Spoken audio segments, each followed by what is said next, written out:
It was 1981, and the bodybuilding world was about to witness a moment that would go down in history. That year's Mr. Olympia wasn't remembered for the physiques that lit up the stage, but for the drama that unfolded behind the scenes. Franco Columbu's win, coming after a serious injury, shocked fans and athletes alike. It felt like the trophy was handed to him more out of nostalgia than actual performance. And in the middle of all that chaos, one name stood out for the sheer injustice he faced: Danny Padilla. Danny hit the stage with a flawless physique. Sure, he was shorter than the other guys, but his body was like a sculpture: perfect symmetry, sharp definition, spot-on proportions. The kind of physique fans and experts go crazy over. Not over the top, but absolutely jaw-dropping. A lot of people thought he had the best overall package that night. And yet, he walked away with just 5th place. Hard to wrap your head around? For many, it was downright unacceptable. Franco's win was met with boos and protests, something you rarely see at events like this. It wasn't just disappointed fans. There was a widespread feeling that the judging was biased. Danny had been making waves for years, and suddenly, it was like he didn't even exist. The question echoing backstage was simple: how could someone that complete get ranked so low? It was clear that more than just muscle was being judged that night. There's a lot of talk that Padilla was the victim of silent prejudice. His height, something that never stopped other legends, was suddenly being used against him. Rumor has it that some judges straight up said he'd never win a Mr. Olympia, no matter how far he'd push himself or how perfect he looked. The whole situation sparked a debate that's still relevant today. What makes a real champion? Is it being the biggest guy on stage, or being the most balanced and aesthetic? Danny was the embodiment of that old-school vision of bodybuilding, focused on harmony, symmetry, and beauty. Franco, for all his history and charisma, just didn't seem to be on the same level that night. So, did the past matter more than the present? The 1981 Olympia left that question hanging, and it still does. And don't think the controversy stopped there. Even today, bodybuilding fans look back at that year with frustration. Forums, documentaries, YouTube videos, people are still trying to figure out how such a major mistake happened. Some say it was favoritism. Others blame internal politics within the federation. But one thing's for sure, Danny deserved better. Maybe he even deserved that trophy. But Danny's story goes way beyond that one controversial night. So grab your pre-workout and stick with us, because we're diving deeper into the life of this incredible athlete. It all started in Rochester, New York, on April 3rd, 1951. That's where Danny Padilla was born, into a big, tight-knit family that ran on discipline. From a young age, his home life was full of rules, chores, and high expectations. His dad was strict and made sure the kids understood the value of hard work and responsibility. What could have been a burden for some ended up shaping Danny into someone with a fierce, unstoppable mindset. Even though he was small in stature, just 5 feet 2 inches, 1.57 meters, Danny never let that hold him back. In fact, it was the opposite. As a kid, he was all over the place playing sports. Running, jumping, training, always with intensity. What others saw as a limitation, he turned into a strength through sheer agility and willpower. That mix of energy and drive made him stand out early on. But it was a simple, almost random moment that sparked his true passion. At just 8 years old, Danny had a life-changing encounter. He walked into a random store and spotted a bodybuilding magazine on the shelf. There it was, bold letters across the cover, showcasing a world he didn't even know existed. Muscular men, perfectly sculpted, posing like statues. It was love at first sight. He begged his dad to buy it for him and spent days flipping through every page like it was pure gold. Fired up by those images, he made up his mind. He wanted to be just like those guys. But how does a kid start training with no equipment and no gym? That's where Danny's creativity kicked in. He started making up his own workouts. Cans, bags of rice, broomsticks with weights tied to the ends. Whatever he could find to mimic exercises. No gym, no real technique, just a huge dream and the fire to chase it every single day. And the most incredible part, he didn't stop. While other kids were out playing in the street, Danny was at home doing makeshift workouts. Sometimes in secret, sometimes getting scolded for lifting household objects like they were dumbbells. But nothing could shake him. Deep down, he knew this was what he wanted to do for the rest of his life. It didn't matter how often the world reminded him he was too small. In his mind, he was already a giant. That early obsession gave him something most athletes don't have, a solid foundation built from childhood. While others got into bodybuilding in their teens or 20s, Danny had already been living and breathing it for years. It wasn't just about building muscle. It was about building a mindset that could handle criticism and keep going. And maybe that's what a lot of people are missing today. That unshakable drive that burns even without support or structure. By the time he was 16, Danny was already stepping on stage to show the world what he was made of. And even as a teen, he won 2 big titles, Mr. Ontario and Mr. Rochester. The same kid who used to lift cans in the living room was now winning real trophies. And what's wild is that despite his limited experience, he already had that rare combo: symmetry, definition, and stage presence. But it wasn't easy. Back then, Danny weighed just 117 pounds, around 53 kilograms. In a sport where size is usually king, he knew he'd be judged harshly. Still, he didn't back down. His dream? To become Mr. America. Some laughed, others said it was impossible. But Danny didn't care about the scale. He believed that if his physique was balanced and polished, he could shock everyone. Years of brutal training and unwavering dedication led to a major turning point: the 1975 Mr. USA. That's when the bodybuilding world really started paying attention to this short guy with a big presence. Danny didn't just win the lightweight division. He took the overall title, beating out much bigger, heavier competitors. The crowd was stunned, and even the judges had to admit, size isn't everything. That one changed everything. Danny's name started circulating behind the scenes of major federations, and the legendary Joe Weider, the godfather of modern bodybuilding, took notice. Weider saw something rare in Padilla, a perfectly aesthetic physique backed by a powerful story of grit and resilience. And when Joe Weider puts his eyes on you, the whole world starts watching too. That's when Danny began stepping closer to the big leagues. More opportunities came his way, invites started rolling in, and his training got even more intense. With support, visibility, and growing confidence, he felt he was finally inching closer to his dream. But there were still plenty of obstacles ahead. Prejudice against his height was still a real thing, and the system wasn't going to change overnight. But think about it. How many people do you know who would keep pushing forward even when they're considered too small in a world made for giants? Most would give up, but not Danny. He was driven by something way bigger than muscle. He was fueled by passion, pride, and that kind of certainty only someone who truly loves what they do can carry. Do you think you'd have that kind of courage to keep going when no one else believes in you? Chasing new opportunities and determined to cement his name among the greats of bodybuilding, Danny packed his bags and moved to Los Angeles. That's where he started training at the legendary Gold's Gym, basically the mecca of bodybuilding. And this wasn't just any gym. He was now working out alongside titans like Arnold Schwarzenegger and Lou Ferrigno. For most people, that would already feel like a dream come true. But for Danny, it was just another step forward. His training routine was no joke. 6 days a week, no excuses, no long breaks, always with a champion's mindset. It didn't matter if the guys around him were taller, heavier, or more famous. Danny trained with the same hunger every single day.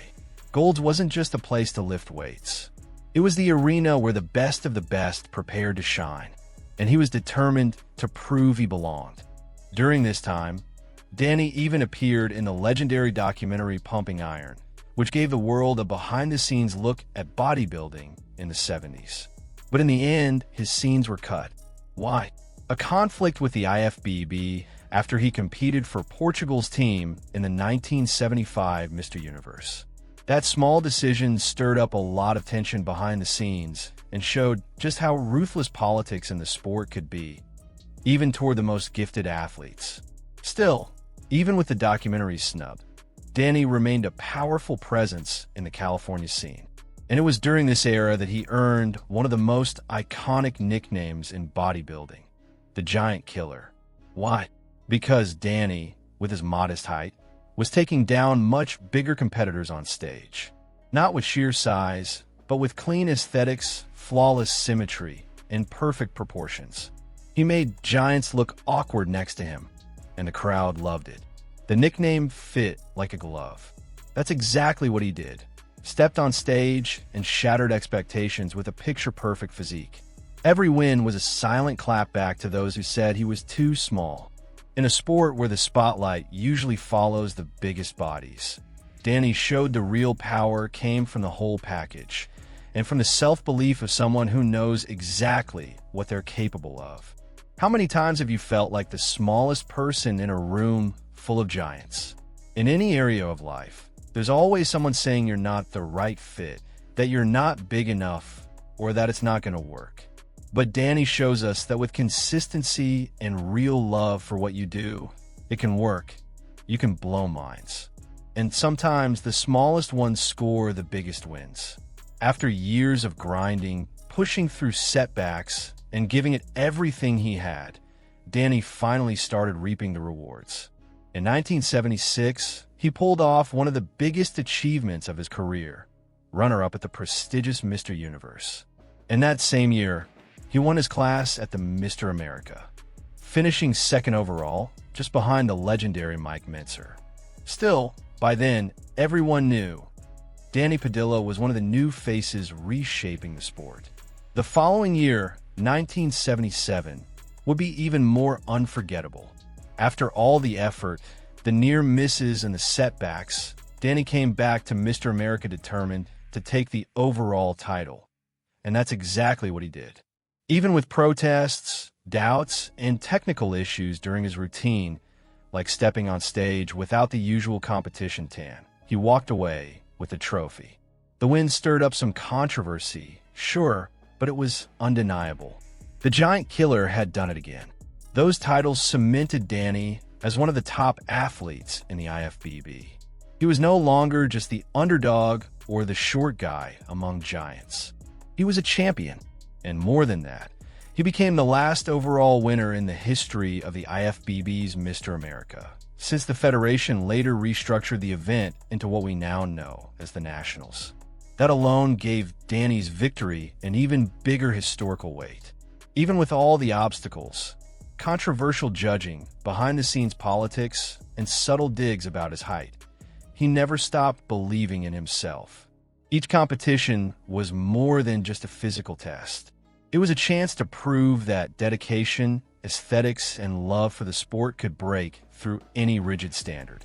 What if he had quit after the first few disappointments? None of this would have ever happened. It's interesting how some champions have smooth, easy paths, while others, like Danny, have to fight for every inch of recognition. But maybe that's what makes his story so powerful. He didn't just win trophies, he broke stigmas. And in doing so, he opened the door for other athletes who didn't fit the mold, showing that there's more than one way to be great in bodybuilding. You ever notice how the hardest-won victories are also the most meaningful? Danny's win in 1977 wasn't just another piece of hardware on the shelf. It was the result of years of battling critics, doubts, and even sabotage. And still, he stood tall. Flash forward to 1981. Danny Padilla was back on the biggest stage in bodybuilding, Mr. Olympia. After years of grinding, overcoming obstacles, and proving himself, he returned in the best shape of his life. He was shredded, dense, and insanely conditioned. His muscle definition looked like something out of textbook. For many, this was his year. With several top athletes boycotting the contest, the path seemed wide open for Danny to finally have his moment. But reality hit harder than he ever imagined. When the results were announced, the crowd was stunned. Danny Padilla placed 5th. It felt like a punch to the gut. Fans couldn't believe it. How could a guy with such a flawless physique land so low? It didn't make sense. And once again, favoritism seemed to carry more weight than merit. Frustrated, Danny went straight to the judges. He needed answers. He had done everything right, nailed his prep, executed perfectly, brought a complete package to the stage. And that's when he heard the line that would haunt him forever. "You're perfect, except for your size." Brutal, straight up, and a gut-wrenching summary of all the years of silent discrimination he had battled in the sport. From that moment on, something shifted inside him. Danny, who had always fought with heart and treated every stage like a personal battleground, started to lose that fire. He still competed here and there, sure, but it wasn't the same. The drive that had once fueled him was fading. Because how do you stay motivated when, even at your very best, they tell you you'll never be enough? That kind of injustice cuts deep. Imagine training for years, giving your all, reaching an elite level, and then being dismissed for something you can't change. And worse, something that shouldn't even matter. What really defines a champion? Muscle mass? Height? Or is it the balance, the detail, the total package? For Danny, it felt like the deck had been stacked against him all along. Many say that moment was the silent full stop to Danny's career. Not because he wanted to quit, but because the system made him feel like there was no reason to keep going. And that right, there is one of the saddest, most overlooked tragedies in bodybuilding. Incredible athletes getting pushed aside, not due to lack of talent, but because of warped standards that ignore the true art of the sport. Have you ever given your absolute best and still felt invisible? Like your performance didn't matter because people expected something different? If you've been there, then you know exactly what Danny felt on that stage. After the crushing blow at the 1981 Mr. Olympia, Danny Padilla stepped away from the spotlight. With a heavy heart and a shaken sense of purpose, he returned to his roots, back to his family's grocery store in Rochester, where he embraced a quieter, simpler life. But even with the change in pace, one thing never left him: his love for bodybuilding.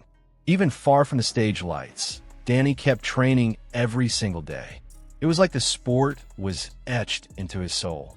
He no longer needed to prove anything to anyone, yet he kept nurturing the discipline, strength, and passion that had shaped him since childhood. But as the years went by, something began to gnaw at him. A new athlete had been given the nickname the Giant Killer, the same one that had defined his legacy. And to Danny, that didn't feel like a tribute. It felt like erasure. Sure, some might have seen it as coincidence, or even a sign of respect. But to Danny, it was personal. It felt like history was being rewritten, like what he had represented could just be replaced and forgotten. That quiet sense of injustice lit a spark. The old fire had never truly gone out. It was just waiting for the right moment to ignite again. And that moment came from an unexpected place. A comment from a young athlete. Cocky, maybe even arrogant, the guy basically said Danny's time had passed, that he couldn't hang with a new wave. That was the final push. Danny didn't take it as an insult. He took it as fuel, and he decided to come back, not to chase validation, but to remind the world who he was and what he stood for. His return to the stage wasn't about medals anymore. It was about reclaiming his essence, proving that a true champion isn't measured by trophies, but by the courage to start over. Even at an age considered too old for the sport, he stunned the crowd with a solid, balanced physique and a stage presence that never left. It was like he had never left at all. The audience, especially those who had followed him from the early days, welcomed him back with open arms. Because Danny was never just a competitor. He was a symbol of perseverance. After years away from competition, few expected Danny to make any waves. But in 1990, he shook the bodybuilding world with a powerful comeback at the Niagara Falls Pro. He proved the fire was still alive. With a dense, mature, and well-crafted physique, he took a jaw-dropping second place, sending a loud and clear message. The giant killer was still very much alive and more dangerous than ever. That performance reignited hope in the hearts of Danny's fans. And it didn't take long for him to shine again, this time at the iconic Night of Champions. There, he beat out big names like Ed Robinson and even the legendary Robbie Robinson. It felt like a comeback straight out of a movie. Except now, Danny had something more, the experience and confidence that only time can bring. His victory wasn't just technical. It was emotional, inspiring a loud, "I'm back" to anyone who thought he was yesterday's news. With this new momentum, Danny started seriously thinking about making a return to Mr. Olympia. It would have been the perfect ending to a career filled with ups and downs. The timing was right. The fans were behind him, his shape was competitive, and the story had all the makings of a legendary comeback. But as always, fate had other plans. Around that same time, a new player entered the scene. The World Bodybuilding Federation, WBF, founded by Vince McMahon, the mastermind behind WWE. The WBF came in with bold promises. It offered athletes lucrative contracts, unmatched media exposure, and a whole new entertainment-driven approach to bodybuilding. For many, it felt like the golden ticket, a chance to elevate the sport and themselves along with it. Danny was one of the believers. The idea of finally being recognized and becoming part of something revolutionary was exciting. He signed on and went all in, convinced this was the future of sport. At first, the hype was real. The WBF spent big on marketing, created larger-than-life personas, and built theatrical, Hollywood-style stages. It was a dramatic shift from the more traditional vibe of the IFBB. But it didn't take long for the cracks to show. Financial issues, poor audience reception, and a lack of credibility in the competitive world led to the WBF's downfall. It collapsed just as fast as it had risen, taking with it the hopes of many athletes. For Danny, the fall of the WBF hit hard. By joining the new federation, he lost his place in the IFBB. And when the WBF folded, he was left with no stage, no league, and no realistic shot at competing in Mr. Olympia. It felt like the system had shut the door on him again. And this time, with nowhere else to go, he realized this might really be the end of his competitive journey. But even with that ending, Danny was never forgotten. His comeback in the 90s proved that talent doesn't come with an expiration date. And his willingness to risk it all on something new showed he never backed down from a fight. Still, Danny Padilla hadn't taken his final bow just yet. In 1994, he stepped back on stage at the Masters Olympia, a division for veteran athletes. And once again, even with time working against him, he proved he still had it. He placed 7th, but more importantly, he was there. He wasn't chasing trophies anymore. He was chasing respect, legacy, and love for the sport. 6 years later, in 2000, Danny took the stage one last time at the Masters Olympia, wrapping up his competitive career with a 10th place finish. It was the end of an era, a farewell worthy of the journey, a final salute to a career built on grit, grace, and a passion that never wavered. Throughout the decades, Danny Padilla faced giants, both literally and figuratively, and always answered with hard work and dignity. His legacy was officially honored in 2009 when he was inducted into the IFBB Hall of Fame. It was a powerful, long overdue moment that etched his name into the sport's history forever.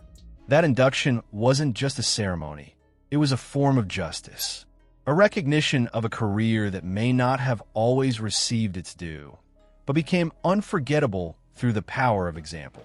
To this day, Danny Padilla remains a symbol of resilience, balance, and perseverance. His physique was a masterclass in proportion, his aesthetic flawless, and his mindset, in and out of competition, inspired generations. In a sport that often rewards excess, Padilla stood as a living reminder that the true art of bodybuilding lies in harmony, and that sheer size alone doesn't build a legend. His career was built brick by brick. From the days of makeshift workouts with cans and bags of rice, to the biggest stages in the world, through moments of defeat and rebirth, Padilla never gave up. And even when the results didn't reflect the effort he poured in, he kept moving forward. Because for him, bodybuilding wasn't just a sport, it was identity. It was his calling. And if you take a look at Danny Padilla's contest history, you'll see that his legacy was built with grit. From 1972 to 2000, he racked up dozens of appearances, titles, setbacks, comebacks, and lessons. He lived through every era of the sport, watched bodybuilding evolve, and still stayed true to what he believed in. His legacy isn't just about placings. It's in the message he left behind for all of us. Danny Padilla's story goes far beyond trophies and stages. It's the journey of a man who stood up to every obstacle, defied the standards of a sport built for giants, and proved, through flawless aesthetics and sheer determination, that greatness has nothing to do with height. But now it's your turn to think. Was Danny Padilla robbed at the 1981 Mr. Olympia? Did his size truly hold him back from the top? Or was he simply a victim of a flawed system that rewarded mass over the perfect aesthetic he brought to the stage? Each answer carries its own weight. But one thing's for sure, even without the most coveted title in bodybuilding, Danny earned something far greater: the eternal respect of the fans and a permanent place in the sport's history. He may not have stood at the top of the Olympia podium, but he stood tall in the hearts of everyone who knows what it means to fight the system and still hold your head high. If this story hit you in any way, don't forget to drop a like. That really helps the channel grow. Leave your thoughts in the comments. Do you think Danny got snubbed? Did he deserve that title? I'd love to hear your take. And of course, if you're not subscribed yet, go ahead and hit that button and turn on notifications. There's new content every week, diving deep into the most inspiring stories in bodybuilding. And since you made it this far, don't stop now. Click over and keep watching with us.